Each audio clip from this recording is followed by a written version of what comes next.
I'm Norm Poltenson, the publisher of the Business Journal, and I'd like to talk to you today about pampering seniors. Now, I have to state at the outset that I'm an expert on pampering seniors since I am one.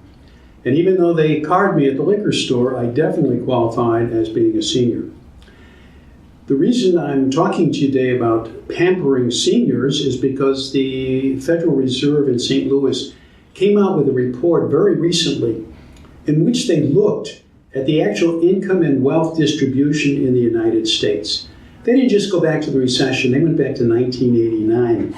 Remember, that was the period when we were having trouble with our savings and loans. So we've got a long period of time of ups and downs in the economy when we can look at what actually happened to the different levels in our economy. Now, the study broke us up into 4 categories. We have the young people up to 40 years of age, and then we have a group from 40 to 61, and then for some reason they took 62 to 69, and then the geezers who were 70 and over. So falling into that last category, I was particularly interested in what they came up with. During this period from 1989, it turns out that the younger 2 quadrants, in fact, declined both in income and wealth. And in the income side, they declined between 2 and 6%. On the equity side, they declined up to 30%. Now, when we talk about wealth, what they're really talking about are net assets. So I use that term interchangeably with net assets. When you looked at the older groups, the 62 and up, their income went up by 60% and by 28%. So 60% for the group from 62 to 69 and 28% for the geezers. Let's take a look at the net asset value of these people. Their wealth went up for the 62 to 69 by 74%.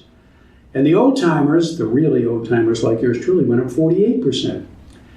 So what is it that we're dealing here? We have a myth in America that that old people are infirm, they need extra protection, and they're not doing very well.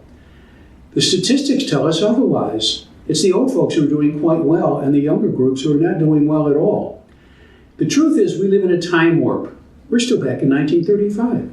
Or take 1965.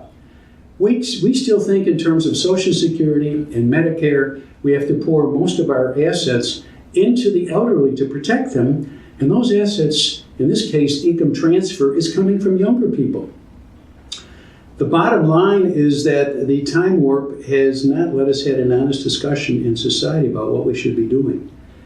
And the truth is that the younger generation, those people under the age of 60, are suffering considerably when it comes to income and it comes to wealth. It doesn't augur well for our future.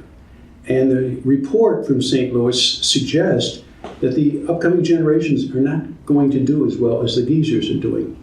So I think it's time to sit back and say, let's stop pampering the seniors and let's start worrying about the younger people. I'm Norm Poltenson. Thanks for listening.